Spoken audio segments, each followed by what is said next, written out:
Happy last day of school, 3B. Since we are a little more than halfway through A Dog's Porpoise, I will continue reading and finish out this book. So those of you that are hanging in there and listening, thank you. And here we go for tonight. It's Friday, May 22nd.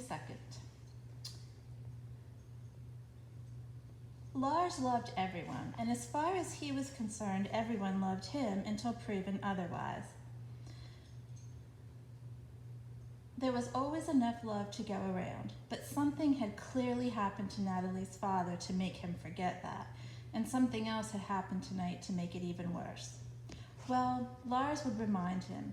He trotted across the porch and stuck his chin in Mr. Prater's lap.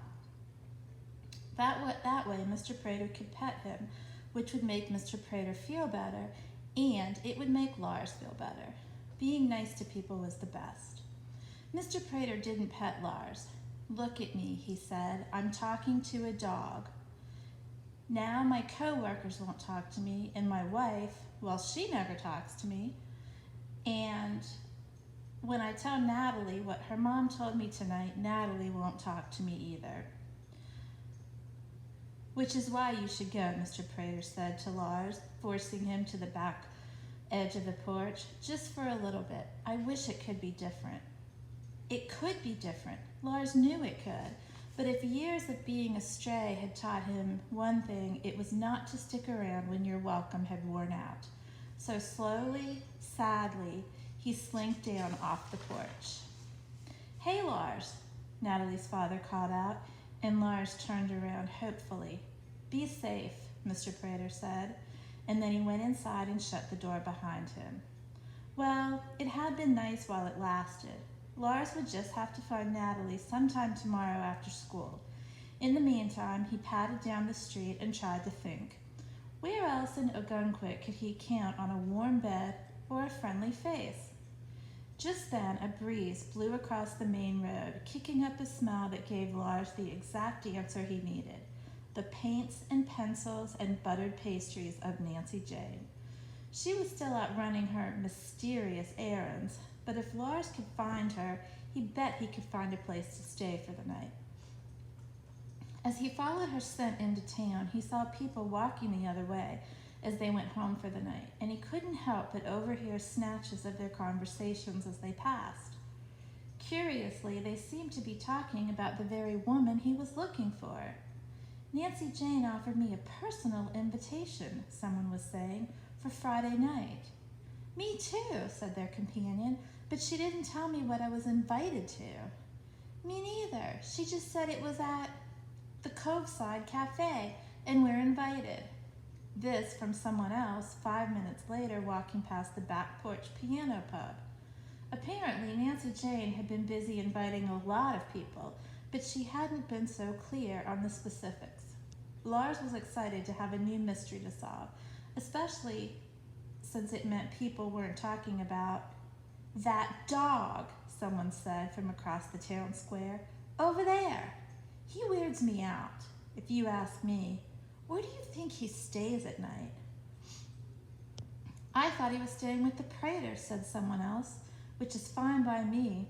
If that girl wants to take in strays, that's her business. But that porpoise, that's all our business. It don't belong there in the harbor." "It's called a harbor porpoise, Steve," said the first speaker. "It's in the name. You know what I mean." Lars wished he could have stayed and defended his best friend, Banger, or even himself, but he had a painter to find. He put his nose back down to the ground and kept following Nancy Jane's scent, which was getting stronger now. He turned off the square and entered a side street that was mostly made of tiny inns and tourist traps. Her smell was practically saturating the pavement now. He couldn't be more than a few yards away from Nancy Jane. Lars' head whipped up. There at the end of the street was the woman he'd been looking for, and standing next to her, saying hello even as she hung a closed sign on a booth labeled "Diver Bob's Boat Tours," was a woman with wavy blonde hair and a strong, defined jaw. Natalie's mother. "Hello, Maria," said Nancy Jane. "Hello," Natalie's mother said back. "How are you?" "Oh, I'm I'm doing well, thanks. I spoke to Jim just now.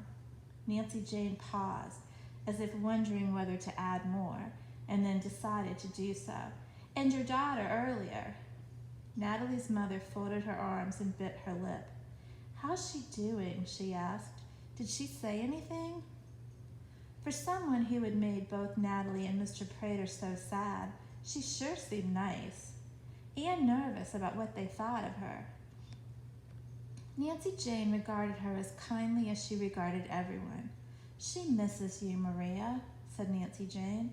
She may have a hard time showing it, but once she's in a better place, I think she'll say so. She's getting there now, if you ask me. Her new friends have helped a lot. Natalie's mother nodded and sighed. That's good, she said, but that's also a problem. The porpoise. That's part of what I wanted to talk to you about, Nancy Jane said hurriedly. On Friday, I'm holding an event that I think might do some real good for everyone in Ogunquit, human and otherwise. I wanted to invite you to... Actually, there's something I should probably tell you about, Natalie's mother cut in. Bob told me, and then I told Jim, that the porpoise really can't stay much longer. What? Nancy Jane asked. What? Lars, who had laid down to settle in for some high-quality eavesdropping, now leaped to his feet. His claws made clicking sounds on the cobblestone road, and they echoed off the walls of the inns on the otherwise silent side street. The two women peered out into the darkness, but they couldn't see Lars in the shadows. I'm sorry, Natalie's mother said. Maybe we should discuss this inside. I know it's a touchy subject in the town right now. Here, follow me. Bob's just finished making chowder. Nancy Jane followed Natalie's mother inside, taking Lars' hope of a warm place to stay with her.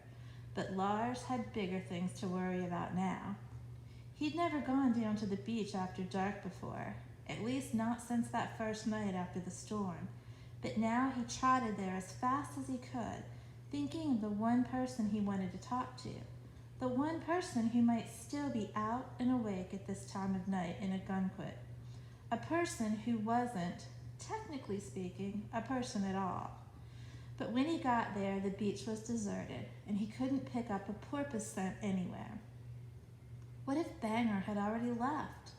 What if he'd found out whatever Natalie's mother and all the other adults had found out, and it made him flee? What if he'd just decided he was done with Lars, the same way Mr. Prater had, the same way everyone did in the end? What if... And then, from far out in the cove, a whiff, a smell stronger than any of the other fish milling around in the darkened water and coming closer. Lars perked up, ears and nose on high alert, and sure enough, there it was. Puff! Banger had just been out on a fishing expedition, and now he had returned. Woof! Lars barked once to get his friend's attention, and almost instantly, Banger poked his head out of the water, clearly surprised to see Lars here so late. Banger clicked. It was a greeting, but also a question. Are you here to play at this time of night? But Lars just whimpered, lying down on the sand, paws stretched out in front of him. He wasn't in much of a playing mood right now. He hoped Banger would understand, and it seemed like Banger did understand. Rather than squeak or spin or disappear again, Banger just stayed there, up near the surface, puffing occasionally to let Lars know he was there. And even though it was cold on the beach, Lars and Banger fell asleep there together, lulled by the waves and the gulls and the sound of each other's breathing. Chapter 13, Natalie. Another week had come and gone, and another Friday night had arrived, only to find the entire town buzzing about one big event. It wasn't a town meeting exactly, but practically everyone in Ogunquit had been invited, even if none of them knew what it was they'd been invited to. All anyone knew, including Natalie, was that Nancy Jane had barely been seen since Sunday, and that the Coveside Cafe had closed early, with a sign on the door that said, "Come back at 7 o'clock p.m. Really, love, Nancy Jane." If Natalie's father knew what the event was about, he hadn't told Natalie. But then again, he hadn't told Natalie much of anything this past week. When she'd woken up on Monday and discovered that Lars was nowhere to be found, her father wouldn't say if he'd seen the dog. He just stared down into his bran crisps and mumbled something about Lars possibly running off in the night to chase squirrels. It seemed like he knew more than he was letting on, but when Natalie found Lars outside Barnacle Berry's seafood and restaurant after school, begging for a doggy bag, she'd taken him right back to the shack. And even though Mr. Prater had come home that night to Lars lounging under the kitchen table while Natalie did her homework, he didn't tell Natalie whether she'd done something good or bad. He just sighed, dropped his work bag, and disappeared into his room. That had really surprised Natalie. She was used to eventually getting what she wanted from her father, but he always had the decency to at least put up a fight. To be honest, it took a lot of the fun out of it, and more worryingly, it made it seem like he was guilty of something. Maybe it had to do with his most conspicuous silence of all. Natalie's dad still hadn't told her anything about his Sunday night meeting with her mother. To be fair, Natalie had been too nervous to ask about it. She told herself she didn't want to bring it up because it was a touchy subject for him, but on some level, she knew it was because it was a touchy subject for her, which made her feel embarrassed, which made her even less likely to bring it up. Maybe Natalie's father was just stressed because the other fishermen were giving him a hard time, but even that didn't seem quite right. Ogunquit was too small a town for anyone to really be mean to anyone, even the people you disagreed with, because it would always come back to bite you in the butt. A few boat owners, including Mr. Reardon, had made a big show of not taking their boats out past the drawbridge this week because they didn't want to run into that dolphin, but that just meant more fish for everyone else, which frankly should have improved Dad's mood, not worsened it. But whenever Natalie asked him if he wanted to come down to the cove to hang out with her and Banger, it had become an almost nightly ritual for her now, watching her favorite harbor porpoise crisscross the cove at the setting sun lit the Atlantic Ocean on fire. Her father just made up some excuse, or said he'd go next time, or left the room entirely.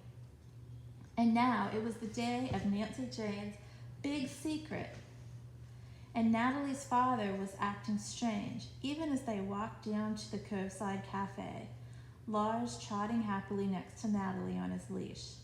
Spring was always slow to come to Maine, but it had gotten a lot warmer that week, and yet another beautiful sunset was casting a soft orange light across the cobblestones and clapboard houses. The Praters had been able to leave their jackets at home, and Natalie had even put on a light summer dress. But rather than helping to cheer up Natalie's father, the balmy weather seemed to make him act shiftier than ever. Still, it was hard for Natalie not to get excited as they got closer and closer to the cafe. It seemed like half the town was headed for the same destination. Sure enough, when they arrived 10 minutes early, a crowd had already formed outside the locked doors. Even Mayor could be spotted in the throng, standing on his tiptoes trying to peer inside. But it was no use. Someone had hung black cloth across all the windows and doors. "Maybe Lars should stay outside for this one," Mr. Prater suggested, surveying the crowd. For once, Natalie didn't disagree. A very large number of people were about to squeeze into a very small space, and she didn't want her furry friend getting trampled underfoot. She cast a quick glance at Mayor to make sure he wasn't looking, and then knelt down and removed Lars's leash. "We'll catch up with you," she said. "It's a beautiful night outside. Go have fun." Lars, ever the obedient dog, licked her face twice and then trotted off down the street. Natalie stood back up and looked at her father, wondering if he would say something, but he seemed to be looking around the crowd for someone else. Weird. Finally, 7 o'clock rolled around, and Natalie could wait no longer. "Excuse me," she said, pushing her way forward. "Pardon me. Coming through." Soon she found herself in front of the crowd, and, not for the first time this month, all eyes were on her. Now she wished she had kept Lars beside her, but it was too late. She took a deep breath and knocked on the door. Almost instantly it opened, and Nancy Jane poked her head out. "Oh, hello, Natalie," she said pleasantly. "I'm so glad you came, and the rest of you as well." She nodded at the collective citizens of Ogunquit like they were each just another neighbor dropping by for a nice chat. There was a pause. Natalie said. "Would you like to come in?" Nancy Jane asked. "Yes," yelled the people of Ogunquit. "Then by all means," Nancy Jane said, with a flourish, "be my guests." She threw the doors of the Cove Side Cafe wide open, and Natalie led the townspeople into the building like a surfer on the tip of a tidal wave. Within seconds of entering the cafe, people were staring and murmuring in astonishment, Natalie included. In just 2 short hours, the entire place had been transformed. Tables and chairs had been hidden away somewhere. The communal bookshelf had been emptied of books, and rather than pastries and coffee machines, the cafe counter was loaded up with wine, cheese, and sparkling apple juice. Everything else had been cleared away, leaving room for only 2 things: the people in the crowd and the art on the walls. And there was so much art on the walls. No wonder no one had seen Nancy Jane all week. She must have been painting for days. And not just painting. There were sketches, charcoal drawings, giant prints of photographs, even a couple of silkscreen posters. But no matter what medium it was in, all of the art was about one thing, or rather, 2. "It's that dang dolphin," Mr. Reardon mumbled, looking at a beautiful painting of Bangor silhouetted at sunset. "And the dog," said Mr. Grundy, pointing at a sketch of Lars on the prow of the Maria P. "It's actually a harbor porpoise," said someone next to Mr. Reardon. "No," said Mr. Grundy, squinting at the sketch. "It definitely looks like a dog." All across the room, heated discussions and debate was breaking out. Some people were amazed by the beauty of the paintings. Natalie saw a small crowd forming around a watercolor of Bangor flitting through a kelp forest. Others were less pleased. Someone pointed at a picture of Lars riding on Bangor's back and said, "That's hooey. That never happened." "It did too," Natalie said, but no one could hear her over the growing roar. "They're beautiful," Mrs. Reardon breathed. "They're propaganda," Mr. Reardon harumphed. "I want cheese," said Sam Reardon. "This is absolutely remarkable," the mayor told Nancy Jane. "A whole themed gallery right here in Ogunquit. You've truly outdone yourself this time, Miss Renaud." "Oh, please, Mayor," Nancy Jane said, looking immensely pleased with herself. "Call me Nancy Jane." Mayor turned as bright red as the sunset painting behind him and suddenly became very interested in a silkscreen print on the other side of the room. As he excused himself, Natalie slipped in to take his place. "This really is incredible, Nancy Jane," Natalie said. "It's some of your best work. Thank you so much for making this happen." "I'm glad you agree," Nancy Jane smiled mischievously at Natalie. "And I couldn't have done it without you, love. You inspired me. You and the joy that you brought this town. I just wanted to help everyone see that joy." She waved her hand across the cafe turned art exhibition. "And because it's you, you can have any painting you want, free of charge." "I couldn't," Natalie gasped. "Oh, go on," Nancy Jane said. "This only happened because of you, and it's not like anyone else is buying anything." Looking around, Natalie realized Nancy Jane was right. Everyone was talking about the pieces, but nobody was making an effort to purchase any of them. A rubber band ball of stress began to roll around the walls of Natalie's stomach. Nancy Jane had clearly put a lot of time and energy and quite possibly money into this incredible gesture on behalf of Natalie and her animal friends. What if it all blew up in Nancy Jane's face? It was too awful to even think about. "Oh, Nancy Jane," Natalie said, "someone will buy something. They just have to." Nancy Jane shrugged. "It's not about what people buy," she said. "It's about what they feel. If I can make them more porpoise-friendly, that'll be worth all the money in the world." But as Nancy Jane finished her drink, Natalie could see a twinge of disappointment at the corner of Nancy Jane's eyes. Gradually, the hubbub in the cafe was becoming a hush as they too realized what was expected of them, but what nobody was brave enough to do. It wasn't that anybody liked the art. It wasn't that nobody liked the art. The art was amazing. There was no denying it. The problem was nobody wanted to be the first to endorse the controversial dog and porpoise that the whole gallery revolved around. And then something terrible happened. One of those moments where, without any planning, the hush in the room became a total silence as everyone stopped talking at once. They stared at one another. They stared at the art. Natalie stared at the floor, praying that something would happen. And that's where we're going to end for tonight. Have a great long weekend. I will be reading on Monday, so we can hopefully finish this up before next Friday.